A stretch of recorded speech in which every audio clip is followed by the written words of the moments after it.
masih galau? Contohnya Gerindra, kenapa masih galau? Nama-namanya sudah terkumpul banyak, atau memang kalkulasinya belum ketemu untuk melawan Ahok? Bukan galau ya, kita kan setiap partai itu memutuskannya ada waktunya. Jadi kalau belajar dari Pilkada DKI 5 tahun yang lalu, itu H-3.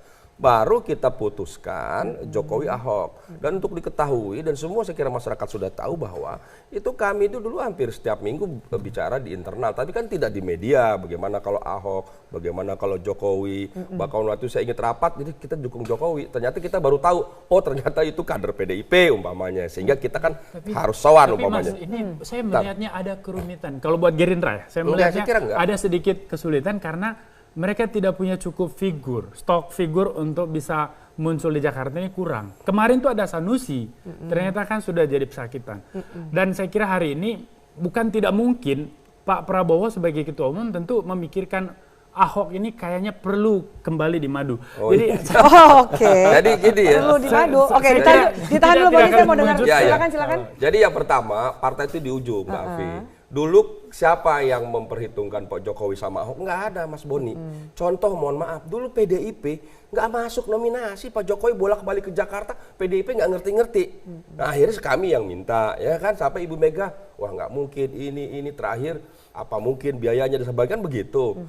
Ahok apalagi? Ahok juga ada yang memperhitungkan. Ahok maju di Babel, Bupati 1 tahun maju, Gubernur kalah, maju di Sumut, kalah, kemudian di DKI Afi yang lalu Ahok itu ngumpulin KTP independen loh, nggak cukup dia 100.000 aja nggak sampai ketika itu. Tapi ketika kami minta tentu dia surprise, senang sekali. Saya termasuk orang yang ada nggak stok Gerindra, ada nggak stok yang Ahok berikutnya? Tentu ada. Gitu. Jadi bukan karena jadi tadi Mas Boni saya menjawab Mas Boni ya. Ahok itu dulu bukan siapa-siapa. Jokowi juga bukan siapa-siapa. Jadi terlalu dini. Terlalu dini untuk berlebihan ya menjudge seseorang. Hari ini kalau kita bicara Yusril, bicara Adi Aksa, dia udah seorang menteri dan sebagainya ya. Jadi itu Sandi ya dan lain-lain. Saya kira figur-figur ini kalau survei Mbak Afi, dulu ya Jokowi Ahok itu 6%. 6%-nya kapan, Afi? Jadi bulan Juni 6%. Saya luruskan. Baik, sebentar. Kita jeda dulu ya. Kita nanti kan banyak kejutan di Pilkada 2017 di Pilkada DKI. Tapi kalau masih berharap bahwa ada komunikasi buat kita semakin banyak partai yang mau mendukung di dalam barisan Ahok juga semakin baik. Kita sangat terbuka kok. Kita tidak mau memonopoli Ahok, kita juga tidak mau ada kelompok-kelompok yang memonopoli Ahok. Saya pikir kalau ada parpol-parpol yang juga mendukung Ahok. Tapi yang jelas Gerindra sendiri menurut saya tidak punya peran yang cukup seksi di pilkada ini. Karena setelah kehilangan Ahok, Gerindra sebetulnya udah tenggelam. Dalam justru yang pertama adalah ya Gerindra ini ranking 3 nasional. Oktober 2015 sudah ranking 2. Jadi terus naik, silakan disurvei, itu faktanya. Apalagi di kota-kota besar seperti DKI Jakarta umpamanya. Jadi hari ini harus diakui bahwa yang akan berperan signifikan di Jakarta adalah PDIP dan Gerindra. Dulu PKS umpamanya periode sebelumnya. Jadi bergerak ini. Hari ini semakin kuat PDIP, semakin kuat Gerindra. Jadi pertemuan antara dua partai ini pada Pilkada 2017 bukan sesuatu yang mustahil. Kami juga terus membangun komunikasi. Kansnya seberapa besar antara PDIP dan kemudian Gerindra bersatu kembali? Sangat mungkin. Tidak ada yang tidak mustahil. Melawan Ahok. Justru karena lawannya Ahok itu justru akan menarik. Kami ingin juga melihat sejauh mana militansi kader kami dan sebagainya melawan incumbent. Dulu ketika melawan Pojibowo, siapa yang pernah bicara Afi? Bahkan semua survei mengatakan Pojibowo menang, kan begitu Mas Boni. Ternyata kami cuma berdua, PDIP dengan Gerindra, nggak ada yang percaya bisa mengalahkan. Ini ada yang mungkin juga belum move on dari pilkada sebelumnya atau gimana? Enggak, justru itu sebagai contoh bahwa incumbent seperti Pojibowo yang pada posisi safe saja bisa kalah, apalagi Ahok. Ini komparasi yang keliru. Apalagi Ahok yang karakternya Afi sangat kontroversial. Ahok ini orang yang mulutnya nggak bisa dipegang. Jadi H-2 hari Ahok bisa buat statement yang luar biasa. Ini komparasi yang menggagalkan Ahok. Ini komparasi yang pincang. Dulu Foke, karena semua orang tahu ini orang bermasalah. Kita bicara pemerintahan bersih, zaman Foke bersih gak Pak? Oh enggak, orang tidak sukanya di situ. Yang kedua, isu SARA dimunculkan. Persis seperti figur-figur yang sekarang juga didukung Gerindra itu mengangkat isu SARA. Siapa? Kelompok Yusril mengangkat isu SARA. Ya, nggak ada Kelompok-kelompoknya siapa lagi tuh menyebut Ahok Cina dan sebagainya. Jadi saya kira semakin konyol seperti ini justru semakin menyamakan diri dengan figur Foke di masa lalu. Dan ini pasti kekalahan Jadi sudah jelas. kedepannya seperti apa? Apakah kemudian memang masyarakat bisa mendapatkan pilihan? Justru yang Api saya lebih baik klarifikasi. untuk Jakarta. Gerindra Nah, ini partai yang menentukan. nasionalis, tidak pernah bicara Ya, SARA. persis. Oke. Mas Boni, kami itu justru yang Ya, itu betul. menghadirkan Ahok Itu betul, karena itu ingin betul. menunjukkan kami partai nasionalis. Nah itu betul, Gitu. itu betul. Jadi Tapi jauh maksud tadi. saya figur yang Anda sebut tadi Oke, yang Pak. Soal Ya, kemudian dan- kemudian survei 53% ini yang dikatakan belum aman, apa Nasdem juga melihat itu belum aman atau so far cukup untuk melihat memprediksi apa yang terjadi? Ya untuk khusus untuk di Pilkada DKI memang kita harus tingkatkan elektabilitas itu pasti, gitu ya, karena untuk di DKI kan harus 50% plus 1.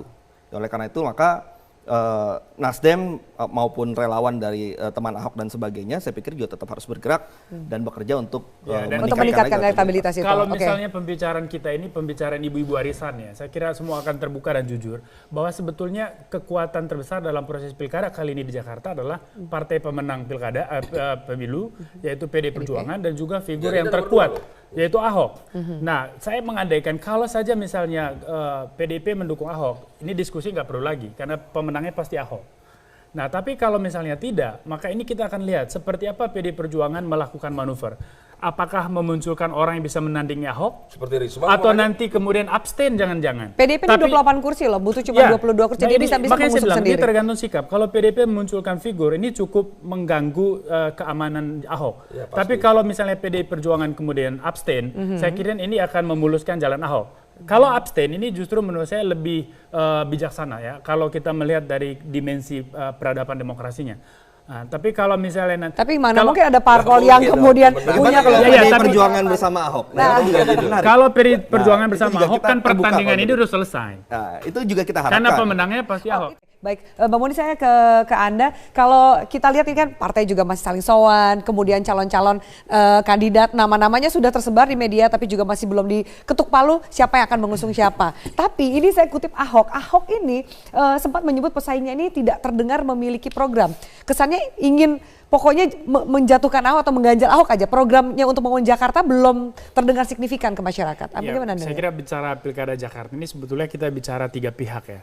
Satu kita bicara soal partai politik atau kelompok partai. Yang kedua kita bicara figur. Yang ketiga kita bicara masyarakat politiknya. Nah dalam situasi seperti ini memang ada satu yang menonjol yaitu figur seorang Ahok.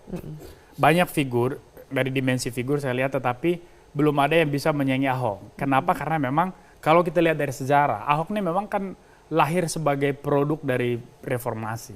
Ini figur yang muncul dari perubahan sosial politik yang begitu positif. Ya, dia muncul bersama dengan Jokowi. Jadi saya kira dalam situasi seperti ini kemunculan Ahok sebetulnya adalah sebuah keberhasilan civil society. Maka melawan Ahok itu mesti bersamaan dengan menggalang juga dukungan civil society yang persis mendukung Ahok itu. Artinya bisa secara ekstrim kita bisa mengatakan bahwa melawan Ahok hari ini sama dengan melawan masyarakat. Nah dalam situasi seperti ini memang tidak mudah untuk memunculkan figur lain yang bisa menandingi Ahok. Kenapa? Ya karena ruangnya sudah tertutup. Ini masyarakat Segitu mayoritas. jatuh cinta masyarakat kepada Ahok? Saya kira karena secara gamblang sudah terlihat ada kinerja yang bagus, figurnya yang bagus ya. Artinya sejalan dengan harapan perubahan yang dikehendaki oleh masyarakat politik Jakarta. Dan dalam situasi seperti ini tidak mudah bagi partai politik sebagai stakeholder kedua untuk merumuskan langkah-langkah menghadapi pilkada ini termasuk memunculkan figur alternatif. Nah ini tidak mudah. Yang dimunculkan ini kan orang-orang yang ingin mencubit Ahok. Jadi ini gerakan mencubit. Gerakan mencubit, belum membangun Jakarta dan lain-lain. Kamu bayangkan bagaimana seorang Ahmad Dhani yang bermodal suara bagus menyanyi untuk bisa melawan Ahok. Gagasannya saya kira belum teruji. Lalu seorang Yusril, ahli hukum tetapi kan latar belakangnya juga tidak cukup menggembirakan untuk bisa bertarung dengan figur seperti Ahok. Lalu figur-figur lain juga dimunculkan. Cuma memang ada figur seperti Risma yang dimunculkan oleh PDI Perjuangan terakhir. Saya kira ini juga nanti akan mengubah konstelasi. Tetapi itu kan masih proses. Masih panjang. Nah, tapi singkat cerita saya mau mengatakan bahwa partai politik ini masih galau sebetulnya. Siapa yang mau dicalonkan? Selain Nasdem, partai politik masih galau. Nah, sikap partai tertentu yang secara tegas mendukung Ahok, seperti Nasdem, Hanura, itu menurut saya langkah yang jauh lebih realistis. Artinya dia tahu ke depan peta ini mau seperti apa. Oke. Jadi ini menurut saya akan tidak melelahkan. Justru melelahkan ketika partai politik tidak siap mau bersikap sebagai pendukung atau penentang. Oke, baik. Tadi Bang Riza, terlalu banyak kejutan yang mungkin akan terjadi di Pilkada 2017. Oke, Boni, saya persilakan Anda untuk meluruskan. Sebetulnya gini, saya meluruskan. Ini soal paket Jokowi Ahok dulu. Itu nggak benar juga kalau diklaim sebagai jasanya Gerindra. Jauh-jauh hari Ibu Mega sudah meneropong Jokowi memang. Sudah jauh-jauh hari. Bahwa ada perbedaan pendapat di satu partai, saya kira semua itu terjadi. Nah, bahwa kemudian keputusan Ahok menjadi wakil itu kontribusi Gerindra. Itu jelas. Nah, tapi apakah pertanyaan Afi tadi, kejutan ini akan terulang di Pilkada kali ini? Saya kira kalau formatnya bisa saja, tetapi substansinya sudah melenceng.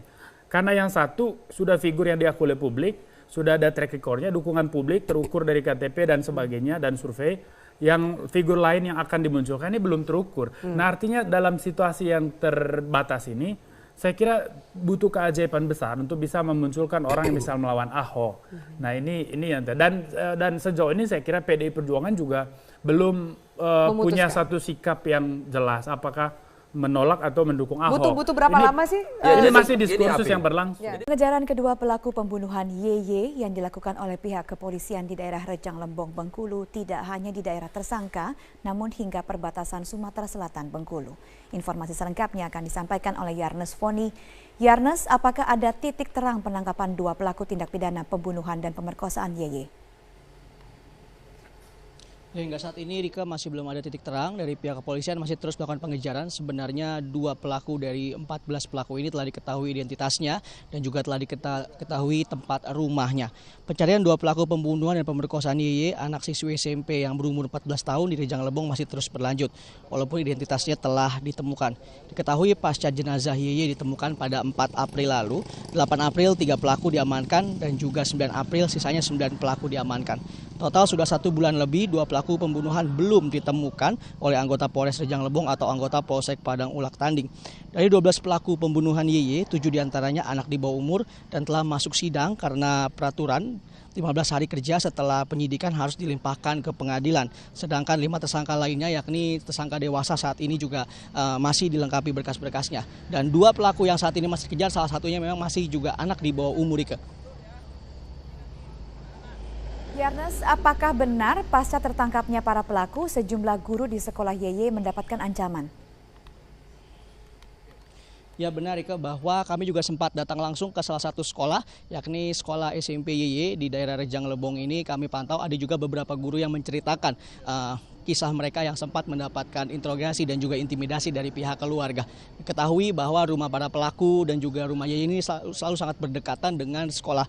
Dan saat kami mewawancarai salah satu guru, memang salah satu guru tersebut tidak berani untuk dapat dikatakan bahwa mereka diintimidasi, namun mereka sempat berkaca-kaca dan juga menangis saat kami konfirmasi hal tersebut, dan mereka juga tidak berani untuk dapat mengungkapkan hal tersebut kepada kami tanpa direkam oleh kamera. Namun kami juga sempat mengkonfirmasi kepada pihak kepolisian mengenai intimidasi oleh pihak guru yang adalah mereka mengajar anak-anak. Ketahui bahwa sekolah ini hanya ada sekitar 30 murid saja. Berikut keterangan dari pihak kepolisian. Tidak ada intimidasi, kita sudah mengecek ke keluarga korban maupun dari pihak-pihak yang terkait. Informasi tersebut kita tidak ada menemukan bahwa ada intimidasi kepada keluarga korban maupun kepada guru-guru. Itu karena isu-isu dari masyarakat mungkin yang tidak bertanggung jawab menguatkan isu-isu tersebut. Tapi kita akan cross check lagi kebenarannya tentang informasi tersebut. Rike?